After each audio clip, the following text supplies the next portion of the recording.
अस्सलामुअलैकुम। आज मैं आप लोगों के साथ मटका खीर की रेसिपी शेयर करने वाली हूँ।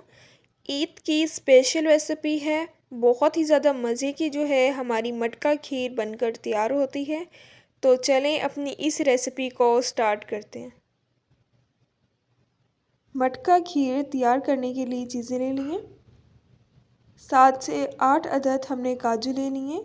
10 मिनट के लिए इन्हें भिगो के रख दिए।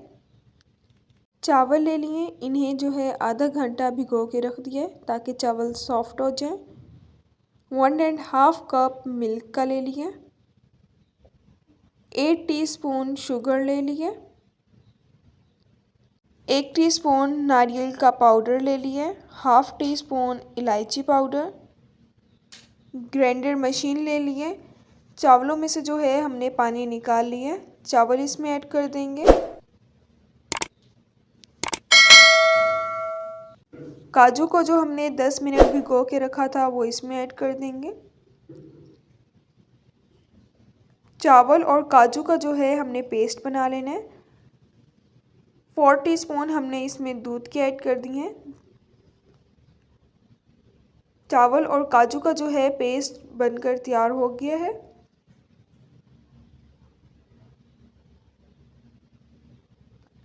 कढ़ाई ले लिए।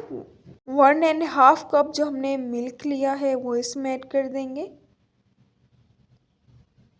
बहुत ही ज़्यादा मज़े की जो है हमारी खीर बनकर तैयार होती है।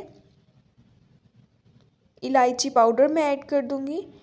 खीर में जो है इलायची पाउडर ज़्यादा अच्छा लगता है। अगर आप इलायची पाउडर ऐड नहीं करना चाहते तो आप इलायची भी साबुत ऐड कर सकते हैं। इसे मिक्स कर लेंगे। शुगर हम इसमें ऐड कर देंगे। शुगर जो है वो आप अपने टेस्ट के अकॉर्डिंग कम या ज़्यादा ऐड कर सकते हैं। दूध में जो है हमने एक दफ़ा बॉयल आने देना है। दूध में एक दफ़ा अच्छे तरीके से बॉयल आ गया है। 1 टीस्पून नारियल का जो हमने पाउडर लिया है वो इसमें ऐड कर दिया। मिक्स कर लेंगे इसे। चावलों का और काजू का जो हमने पेस्ट बनाया था वो इसमें ऐड कर देंगे। 7 से 8 मिनट लगेंगे खीर को थिक होने में। ईद की स्पेशल रेसिपी है। इंशाल्लाह जब आप लोग एक दफ़ा ये रेसिपी ट्राई करेंगे तो आप लोगों को ये रेसिपी बहुत ही ज़्यादा पसंद आएगी। आपका बार बार ये रेसिपी ट्राई करने को दिल करेगा। ठंडी करके ही आपने इसे सर्व करनी है, तब बहुत ही ज़्यादा मज़े की लगती है। थिक फॉर्म में ये आ गई है।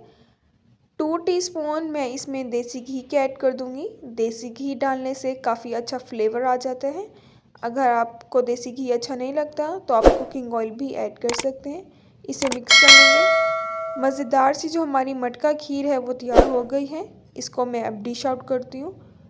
हमने जो है मटका खीर तैयार की है, इसलिए मैं इसे मटके में डिश आउट कर रही हूँ। अगर आप इसमें नहीं डिश आउट करना चाहते तो आप किसी भी बाउल में इसे डिश आउट कर सकते हैं। बिल्कुल ही सिंपल सी रेसिपी है और बहुत ही ज़्यादा मज़े की जो है हमारी मटका खीर बनकर तैयार हुई है। बारीक चॉप किए हुए मैं बादाम ऐड कर रही हूँ।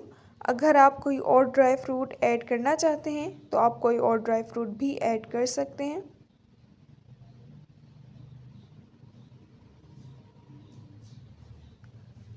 बहुत ही ज़्यादा मज़े की जो है हमारी मटका खीर बनकर तैयार हुई है। बहुत ही ज़्यादा। अब मिलूँगी आप लोगों से अपनी नेक्स्ट वीडियो में, तब तक के लिए अल्लाह हाफिज़।